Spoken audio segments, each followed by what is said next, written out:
Maybe it's not working. Let's wait for it to turn red. Okay. Here we are for a special Patreon episode. We have the Miss Emily Diaz. Mrs. Diaz. I messed that up.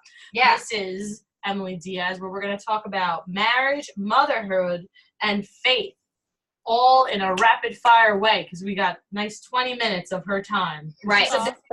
Yes, she's got lots to manage. Yes. So, hi, Emily. yes. Hey, guys. Let's jump right in. Our first topic is marriage. I'm not married, neither is Deb, but soon she will be, right? Right? I don't know. So, Emily can tell us more about that. She said, I don't know at this point. Emily and I have talked about, we're like longtime Insta friends. Okay. So I feel for like a really long time. Yeah. All right. I think we started on Facebook, though. Anyway. We're new Instagram and Facebook. So, Yay. yay. So I love new I friends. do know that you met your husband online. How did that happen? Oh, yeah, we totally met online, but it was totally not a dating website. It was completely by accident, and it's a very odd story. So I was a sophomore in high school, and I lived in New Jersey, and he was a freshman in college who lived in Texas. And so we were on this platform for Catholic kids, and it's like the super nerdy platform that kind of like Yahoo Answers, where you can, I don't know if you remember that, Yahoo Answers, you could ask a question and people would answer it. So it's it was just, but online, it sounds like. yeah, like there were different categories that you could post in, and we both are musicians. So I had posted in the musical forum some song lyrics that I had written, and he wanted to put some music to it. So we just started talking about music, and then we just like fell really madly in love really fast. It was very strange. Wow, look how cute. Yeah. Where was your first meeting? Because you were in Jersey. Yeah. So we actually didn't meet in person for 3 years after we met online.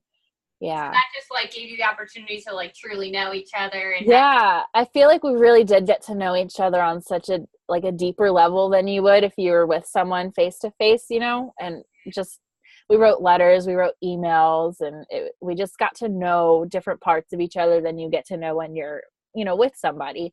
And it was on and off a little bit, you know, over those 3 years. It's not like it was like a hardcore relationship, obviously. I mean, we're really far away, very different ages, you know, 15 and 19 seem very different than like now 27 and 30 don't seem so far apart. Right. Like I was in high school, he was in college. But when I finally went away to college, I did my freshman year in New York State, and he came to visit me there outside my dorm for the first time. Oh, so he came to you. I like that. He did, yeah. That's a good tip, I think, for anyone who's in like a long distance relationship. Were you so nervous? Yeah, I threw up in the shower that Oh, morning. wow, I good. was so super nervous. Like, I got it out. You're like, I'm so glad you're here. I just threw up. Yeah. This is great. Brush your teeth after. That's great. And how long did you guys date before you got married? Oh gosh. So once he visited me in person, that's when it became like, you know, a legit relationship. Not that long distance online isn't legit, but you know what I mean? Like we met in person, we were like, this is a thing, we're doing this. Yeah. More Right. And so that was in 2010. So we flew back and forth that whole year, and then we were like, okay, we can't, this is really expensive, and like we never get to see each other, so somebody has to move. So surprise, I'm the one that moved. That's why I'm in Texas. Well, it's way cheaper to live in Texas, so yeah, it definitely is. So that was a smart move. So I finished up undergrad and grad school down here. I got married in between junior and senior year of undergrad. Super young. Wow. Yeah. I don't know how the married people did it in grad and undergrad. I was like, I can't even handle myself. Notes. I don't know how you have a husband to tend to. A husband to tend to. You know what I mean? And yeah. No, I never knew how people did it with kids, like in school. Yeah, now that I have a kid especially, I'm like, yeah, I would have never passed any of those classes. Kudos to you guys. I mean, you go to work, so if you had a kid and just went to school, you'd be fine. It's true. Yeah. Except you come home and you have to study and stuff like that, but Right. I'm just tired. Well, you do research. So then that brings us to. Well, I'm thinking maybe you could end us with like a little tip about marriage, people who are married, Oh man. not thinking about getting married. Maybe marriage isn't for everyone. I don't know. That's what I think. What do you think about that? I think marriage is for people. As for a tip, the one that pops in my head is so cliche, but we live by it. We don't go to bed angry. We try to have, good communication skills between the two of us, and we don't leave anything, untouched. We leave it all out on the table and talk about everything. Wow, that's great. And that's, I feel like, easier said than done. Yeah, right? I go to bed angry. I went to bed angry last night. Yeah, it's not easy to do. It's easy to go to bed angry. Yeah. Deb's face was just like, yeah, that's not me. I just read it like three eyeballs. I feel like if I didn't go to bed angry, Mike would never learn. Right. I have to be like, isn't your life sad when I'm not touching? Yeah. Negative reinforcement. Yeah. Oh my goodness. Yes, that's it. That's what I gotta do. I gotta be like, look, you're in the fetal position all alone. So the next time I experiment with going to bed angry, I'm gonna tell my husband it's Deb's fault. She told me. You needed to know how it felt. Yes, we're far away, and he might not know who I am, so that's okay. We all need someone to throw under the bus. Right. That's from my book group. Yeah. All right. So our next topic is motherhood. So How long were you married before you had Micah? Oh, so we were married I asked you. Well, she raised 4 or 5 years. I don't Oh, wow. remember. Yeah, because Micah's a year and a half. We've been married for 6.5. Yeah, like 5 years before we had Micah. Well, mostly because I was finishing up school and then my CF. I didn't want to have a kid in the middle of all that. That's the challenge. Yeah. So that was our plan, was to get me through school, finish my CF, be secure in a job, and then buy a house, which we did, and moved in like 2 months before Micah was born, which was fun. Oh, wow. So you're moving pregnant. Yeah, I was super pregnant. Her belly was so big. It was like the most enormous belly ever. Like I did not expect that. It was like a torpedo. Like it just went everywhere. Yeah. And I feel like, and you were pregnant for extra time. Forever. Yeah, for like 90 years it felt like. No, I went like 41 weeks, which is actually 10 months if you count it out. Wow. Oh, you should tell Micah he overstayed his welcome. Yeah, we had to evict him, and that went well because now he's here. I'm going to ask an interesting question, which I feel like I can because it's on your Instagram. How is breastfeeding? Man. Yes. Yeah, that's still happening. That's also something I did not anticipate lasting for 19 months, but man, that stuff's hard. Yeah. They tell you it's hard, and like, nothing about a child on your nipple is like exciting or sounds easy, but you think like, oh, it's natural, like we'll figure it out.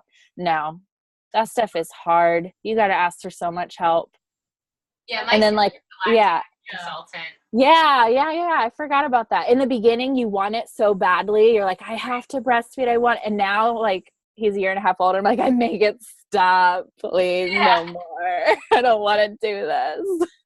My sister's like unhealthily obsessed with it. Like my niece is gonna be 5, and I'm all like, there it is. She wishes that she was still breastfeeding. Oh my gosh. She's really obsessed, but she's a lactation consultant, so it's like, that's her thing. Yeah. Is she passionate about like the whole bonding experience? Every aspect of it. Just all of it. There's like some sort of like brain connection. Yeah. There's a lot of weird, funky research behind everything. Like one of the weirdest things. She's very busy. She's got 4 kids. She's very busy. On the show. No. All right. Maybe they can tell us about the lactation if they want. They will. So my niece Aria. They can just take it or drink it. Yeah. Yeah, like my niece Aria, she holds babies at her little boobie to breastfeed them instead of their mom. Yeah. Wow, that's precious. Yeah. That's just precious. Our field. Well, that's all Aria knows. She never even seen a bottle. Well, unless so there's and then also so like Jill she had extra milk all the time, so she was like giving it away to other moms. Yeah, we did that too. So much extra milk. They don't tell you. I mean, some people, you think that you're not going to have enough. Like the whole time you're like, is my baby eating? Right. And then all of a sudden you get like thousands of extra ounces of milk, some of us. So we adopted a baby to donate to. So yeah, we donated a lot of milk. Yeah, because there's lots of people who can't produce it. Yeah. And then also, so she would have lots in the refrigerator. So if there was anything wrong with you, she would like squirt breast milk. Yeah. Like, if you had a cut or like a cold. It's really magical. Like I'm not just saying that as a crazy breastfeeding person. Like Micah like would scratch his face or whatever, and like if we just dabbed milk on it, it was gone in like a day. It was insane. Yeah, it's like the Greek the Windex. The Windex, like the Windex. Just spray some Windex on it. Pour some breast milk. When that time comes for me. So, what do you love the most about motherhood? So the nerdy answer is that I get to watch language development happen from birth. So like the weird speechy thing that I was excited about was to really witness that happen in real time. And it's really grown me as a professional as well as a mother. But you know, the other greatest thing is just having this human that loves you and wants you all the time, which is, you know, also like the hardest part about being a mother is that you are wanted and needed all the time. But the fact that you grew this life, I mean, in your womb, and then if you're breastfeeding, that you continued to grow, like you gave of your own self to grow this little human that's outside of you who loves you. Like, it's just amazing. Wow. I had another question for you, even though we reached the time on that. That's okay. I'll give you an extension. I'm remembering, and forgive me if you don't want to talk about it. I remember when you had Micah, and then you were like concerned about him being sick. Oh yeah, yeah. What happened? So they do like newborn screenings. Obviously they do like the hearing screening, but they take a lot of blood work too to screen for different like disorders and stuff. Mostly metabolic type disorders, I guess, because that's what came up as a flag. Like something came up as a red flag on his test, like his numbers were off or something. So we came home from the hospital, and within, you know, a couple days, we got a call from the pediatrician, like, is your baby responsive? Is your baby eating? Is your baby breathing? I'm like, yes, what's wrong? And they're like, you need to bring him into the doctor immediately because blah, blah, blah, blah, blah. And like, it goes to this like whole state level when these like state mandated newborn screenings, you fail it, it goes like viral through the state. It's very freaky. So yeah, for about, I feel like it was like 6 to 8 weeks, we thought that he had this metabolic disease. That essentially meant that he could never fast. So he had to be fed every 2 to 3 hours, which most babies nurse every 2 to 3 hours anyway, but usually it's on demand when they want it. And if they're going to nap for 3-4 hours, let them sleep. Right. So with Micah for 6 to 8 weeks, we had to keep him on this schedule. And like, I was so paranoid about it because these babies, if they fast, they just become unresponsive. Like they don't metabolize, they don't store anything away to metabolize. They only metabolize what they're immediately given. And so we slept with him, you know, in our room right next to us for like so long. And even after that, he stayed in our room for like a whole year because I was just, even after we figured out he didn't have it, he's a carrier for this disease, which means he's asymptomatic. But yeah, that was scary. We had a lot of different tests and follow-ups and wondering like, oh, what does the rest of his life look like? What if he goes to kindergarten and he doesn't eat enough at lunch? And, you know, things like that people have to worry about. But yeah, like, we were kindergarten. Meanwhile, he's a newborn. I know. I'm like, he's like this little newborn baby. And I'm like, oh my God, what if he passes out on the playground when he's 5? But those are valid concerns, I think. Right, you know, yeah. as a parent. Yeah, but like these are things that people don't warn you about. Like your newborn thing could come up as a flag, and it's something that we have to be cautious about if we're going to have another child. I liken it to cystic fibrosis because that's something people are familiar with, that if both parents are carriers of that, you can make a baby that has cystic fibrosis, like the way all those chromosome things work. So it's very similar to that. If my husband and I are both carriers, then there's like a 25% chance that we'll have a child who's affected by the disease. So we have to do some testing on ourselves to make sure that, you know, we have a plan in place if that's the case. Thank you for sharing that, because that's. I know. Can I ask you another hard question? Okay. Yeah. So, thank you for sharing that. Because I think that, I mean, I don't think anywhere near being a mom, and that's never something I would have thought of. And look at that, you know, you just never know. And yeah, there's just so many things. Yeah. So my other hard question is vaccinations. Oh my God. Oh, that's a good one. Yeah. We follow the standard vaccination protocol mandated by the AAP because we trust our pediatrician and we hand selected her. And I know that it's important, you know, when I make professional recommendations in my job, that parents listen to me and not Google and not, you know, some documentary that they watched. So we were very thorough with who we selected as his pediatrician. And yes, we have kept up with his vaccination schedule. He had his flu shot. He still got the flu, but he had a really mild version of the flu. Right. I think I got it too. I got sick right after I got the flu shot, but like I was fine. I was uncomfortable. Yeah, and he has no signs of autism, so let's just throw that out the window that vaccines cause autism. Right. Yeah. My sister, the one who's a lactation consultant, she is obviously pro vaccinations, but she also does she delay them? She doesn't delay them, but she doesn't let the doctor give more than 2 at a time. Yeah, I've seen good like compromise schedules. I have a friend who did that same thing. Like, she didn't want it because sometimes, like when they're little itty bitties, they're given like 4 or 5 at the same time, and it's a lot. And I mean, that's a little bit scary. And maybe I should have researched a little bit more because I don't completely disagree with that. Mm-hmm. But he's also okay. You know, he's not harmed by it. I think there are children who can potentially be harmed by it, and I think it's rare. But it does happen. But yeah, I've seen delayed vaccine schedules or where you just give 2 at a time. Mm-hmm. Yeah. Do your research.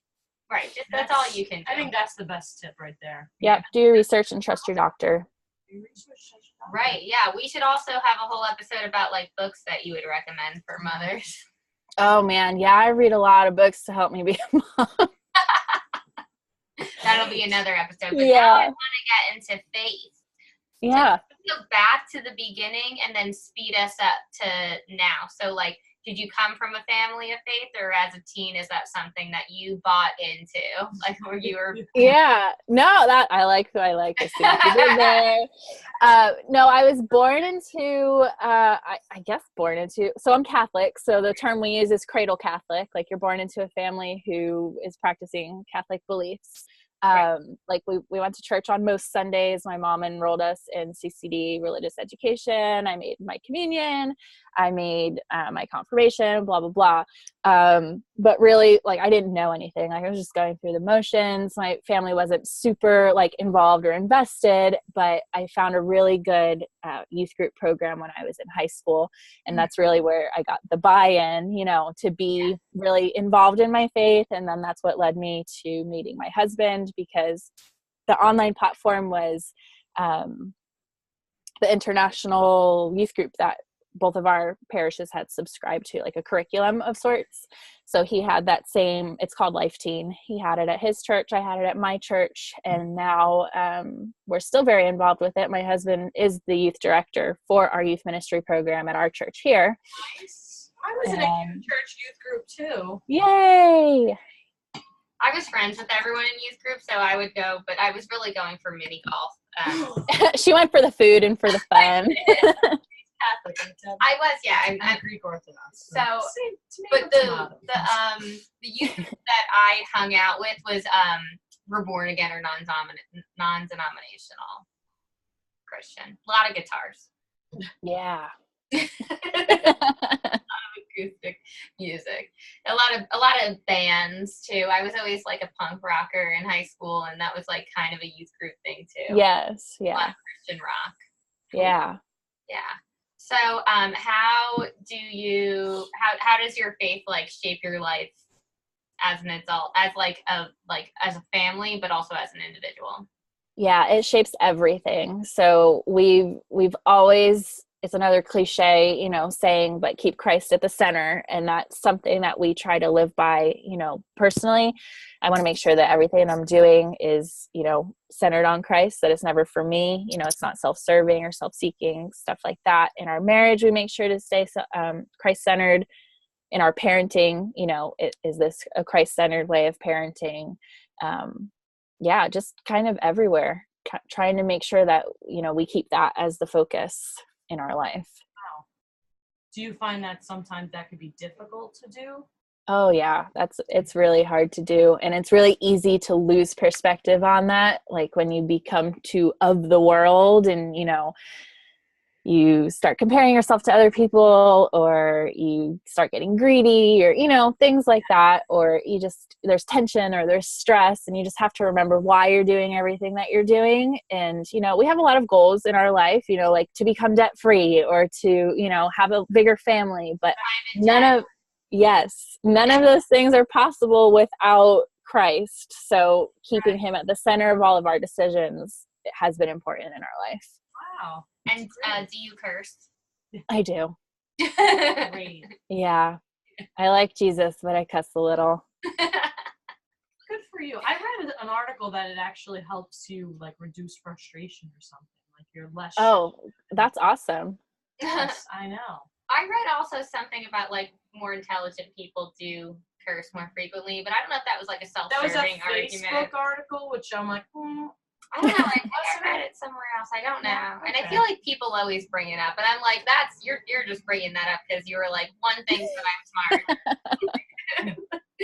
But I really actually, like, when I was younger, I did curse much more. Me too. And now I feel like I make a point to try not to. I still do. It's like a challenge. Like, give me another word instead of cursing, Right. But like, I've also you're such a beep. Oh, like, that. You are so non-aware of your space. So it helps when you have a toddler who starts to like imitate everything you're saying, and you're like, oh, I can't say that word anymore. Dang Spell it. out the curses. You spell out like, what the Yeah. I feel like, if you stub your toe, like there's no other word for it. Yeah, sometimes it just kind of slips out. Thought bubble pops. I was at that non-denominational church, and I'll never forget this. The pastor was like, I was in Walmart, like people who are not of faith, they tend to cuss and stuff like that. But did you know I was in Walmart and God himself had damned that bicycle that fell down? Like, cause I guess that somebody was like, God damn it. But he was like, God himself damned that bicycle. And I always thought that was like pretty funny. And then I never said it until I just said it right now. Like, I never say, those I don't even like, right. I don't like to say, even if kids say, oh my God, I'm always like, oh my goodness, oh my gosh. Right. I always try to correct it because I just don't like it. I mean, I'm not particular. I just don't like it. So I just try not to get them to say it. Sometimes I'm like, oh Lordy, like it's not the exact word, but Lordy. Yeah, instead of oh Lord. Right. Like, oh, no, I know Lordy. where it derives from. I did. I was just making sure there, Right. So yeah, I guess we should wrap up this bonus episode. Thank you so much, Emily, for being a guest on our bonus episode and our. Oh, thank you. Yeah, I really appreciate your honesty and your candor. I was gonna say. Oh, good word choice. Yeah, thank you. Yes, you're very welcome. So have a good night. Adios. Bye. I'm gonna stop.